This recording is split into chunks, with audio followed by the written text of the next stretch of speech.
am Adel May Ampanghit, a grade 10 media art student, and this is my story.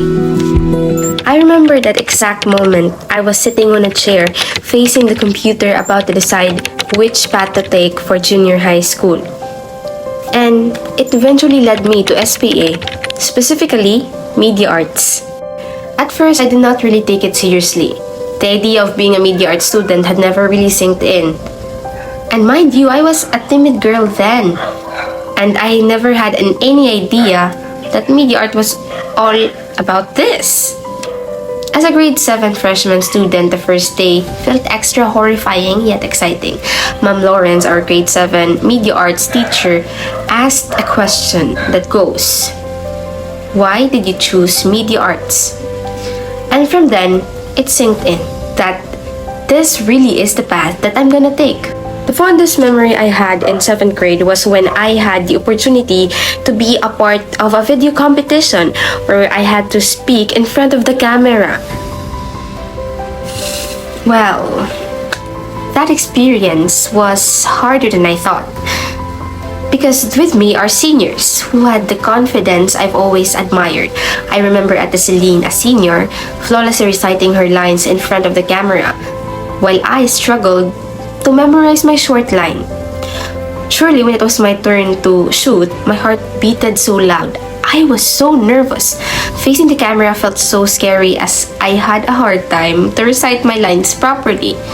But when I successfully recited my lines, all I felt was relief.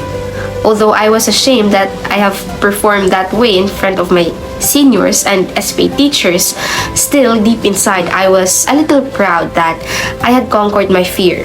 And I felt happy when I received a message from my advisor, Sir PJ, congratulating me for this achievement. And that was my first exposure as a media arts student. Looking back, this experience was like a door that led me to this version of me. Well, that's not the only process. Let's go to the whole process. My second year as a media art student shaped me to become better in my craft. Here's why. The first day of class, my advisor, Sir Bubares, shared the classroom rules, and one of it was do your best at all times. And it sinked into me until now. One of the most unforgettable moments I had as an 8th grader media art student was the literary musical competition during the intramurals. I was given the opportunity to be one of the MC. I was gonna be paired by a senior, Kuya Sak, and it fueled something within me that I didn't know what was yet. I watched many videos about hosting, and on the day of the event, to my shock, Kuya Sak was unable to attend. The relaxed and lively facade I practiced suddenly went down the drain with all the tutorial video I watched. The event is about to start, and Sir Barros was very busy because he was one managing the event. He asked me, "Naka-prepare ka og script?" I nodded in response and said, "Yes sir, nakaandam ko." From that moment, I expected the worst, and it was not helping. While practicing my script, I constantly told myself, "I can do this, I can do this." And surely the event is really about to start, and it had really sinked in that I'm gonna host alone.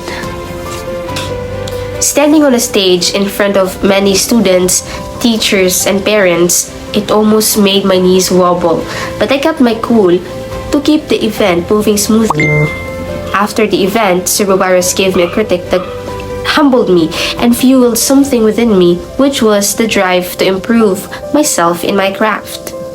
From that moment, I learned to improve myself, build my confidence, and be more passionate in my craft. Especially that we had traveled in the world of vlogging as part of our media arts task. Sir Alerta would always encourage us that we shouldn't be shy in front of the camera, and surely from time to time, I learned how to handle it, like how I'm doing right now. I could also remember editing tons of students' ID as our application and using the Adobe Photoshop. It was very challenging, but that kind of challenge I enjoyed so much. And then grade 9 came. I thought it was easy, but it was not. If I would describe my journey, I would say it was a roller coaster ride. Well, here's the context. My experience the past year brought me a lot of opportunities. I hosted more and more events, and it was not easy because ninth grade had a lot going on, especially with academics and stuff. I had to juggle all one at a time.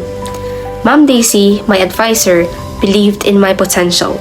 She would encourage me every time I host, and it was one of the factors that kept me believing in myself too. Ninth grade had a lot going on again. A lot. From going to radio stations, to hosting events, to making websites, to presenting reports, and a lot more. I had so many memorable moments in ninth grade. Like hosting the SPA Day, hosting the SPA recital, the literary musical competition, and the Chinese New Year, in which I had to host 2 consecutive events in one day. I remember Ma'am Daisy telling me after the event at SM, "Laban!" as we were rushing our way to Chinatown. I am very proud to say that I created a website promoting SPA. Well, it was my project back in grade 8 when Sir Lerta was still my media arts teacher. He would encourage me that I could really make a website because he believed I could do it. And surely I did. As I venture in the world of hosting, Sir Marty, our grade 9 media arts teacher, had a different approach. He molded us to be great presenters. Long story short, ninth grade brought the best within me that I myself didn't know I could have. The fourth year was like the application of all the knowledge and experiences I had the past years. As I dive in the world of leadership more, being a part of SSLG and more clubs, I put into good use my passion. More and more opportunities kept coming. It was overwhelming yet fulfilling.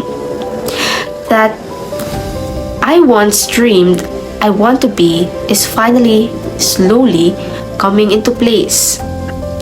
I am not only surviving in my fourth year, I thrive to achieve more and reach my full potential, holding on to the promise I made to myself before when I was still starting. I will do my best. To all of my teachers, I would like to thank you all for the encouragement, inspiration, and support you gave me, especially for believing in my potential.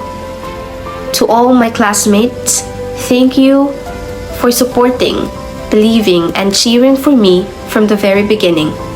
My family, thank you for being my foundation.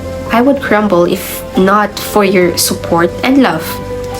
And lastly, and most especially to God, who gave me the faith, will, wisdom, and strength to keep on going.